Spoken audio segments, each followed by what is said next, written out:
দর্শক, এগুলা আমার খামারের ব্রয়লার মুরগি। আর এই ব্রয়লার মুরগি মোট 1000 মুরগি বাচ্চা নিছিলাম। এতে প্রায় 80টার মতো মুরগি কাটছে। যখন মুরগির বাচ্চাটা নিয়ে আসছিলাম, একদিনের বাচ্চা, তখন যখন কার্টুন থেকে নামাই তখন এই 16টা মুরগির বাচ্চা মারা গেছে বা মরা পাইছি আমরা কার্টুনের ভিতরেই। তারপরে প্রতিদিন দুইটা তিনটা এরকম মরেই, কারণ বাচ্চাটা হয়তো বা একটু খারাপ ছিল, ভালো বাচ্চা দেয় না হয়তো ডিলারে। এজন্য এই আজকে 36 দিন চলতে আছে। এই 36 দিনে প্রায় 80 থেকে 90টা মুরগি মারা গেছে। এখনো প্রতিদিন একটা দুইটা তিনটা এরকম মারা যাইতেই আছে প্রতিদিন।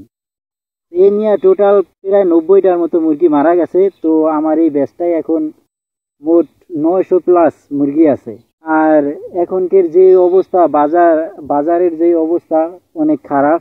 একবারে রেডি মুরগির দাম কমে গেছে। আগে 210 টাকা 20 টাকা ছিল, তবে হঠাৎ একবারেই 70 টাকার মতো, 70-80 টাকার মতো কমে গেছে। এতে বাজারে এবার এসে 55 টাকা 60 টাকা চলতে আছে কেজি। আর খাদ্যের দামও ঠিক আছে, বাচ্চার রেটও বেশি। এই নিয়ে মনে করেন খরচ অনেক বেশি পড়ে গেছে, কিন্তু রেডি মুরগির দাম কম। এতে এই মাসে প্রচুর লস হইব আমার। প্রায় 1000 মুরগিতে দেখা যায় যে টাইনা এবার এসে আমরা যে 2জন লোক খাটতে আছি, আমার এখানে 1000 মুরগি আছে, আর একটা বেচে 600 মুরগি আছে। মোট 1600 মুরগির পিছনে 2জন লোক এই প্রায় 35 দিন 37 দিন খাটতে আছি।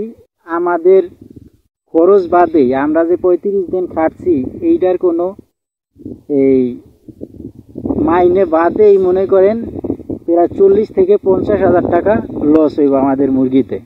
কারণ বাচ্চার দাম বেশি পড়ছে, প্লাস খাদ্যের দামও বেশি, এবং মুরগি মারাও গেছে প্রায় 90টার মতো। আর এর ভিতরে আবার বাজারেও দাম কম। তো এই সব মিলায় জিলায় প্রায় 50,000, সর্বনিম্ন 50,000 টাকা লস হইব আমার। তো 35 দিন 36 দিন হয়ে গেছে, এখনো মুরগি নামাইতে পারে না, কারণ বাজারে দাম কম। আবার ঈদের পরে তো অনেকেই বাচ্চা উঠাইছে, আর এই জন্য মুরগিও খুব বেশি, অনেক বেশি। প্রায় মানুষই এই ব্যাচের সাথে ব্যাচ উঠানোর কারণে মুরগিও বেশি খামারে, কিন্তু মুরগি চলতেছে কম। এই সব দিকে মিলায় এই বছর এই মাসে বড় একটা লসের মুখে আছি আমরা। তো সবাই দোয়া করবেন যাতে লসটা কাটায় উঠতে পারি পরবর্তীতে।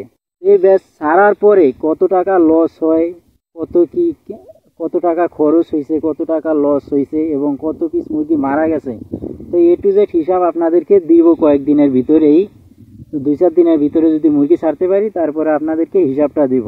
তো দর্শক, আমার এই মুরগির খামারের বা ব্রয়লার মুরগি, সোনালী মুরগি, লেয়ার মুরগির বিভিন্ন আপডেট পেতে বা বিভিন্ন সমস্যার সমাধানের জন্য আমার চ্যানেলটি সাবস্ক্রাইব করে রাখবেন, আর পাশে থাকা বেল বাটনটি অন করে দিবেন পরবর্তী ভিডিওগুলো সবার আগে পাওয়ার জন্য। তো আমার খামারে অনেকগুলো ছাগল আছে, প্রায় 30+ ছাগল আছে। তো খামারটা শুরু করছি আমি 2 মাস ধরে। ইনশাল্লাহ আশা করি যে সামনের দিকে আরো বড় করব। তো এই সব কিছুর আপডেট নিয়মিত দিব। এইগুলোর আপডেট পেতে চ্যানেলটা সাবস্ক্রাইব করে রাখবেন। ধন্যবাদ সবাইকে।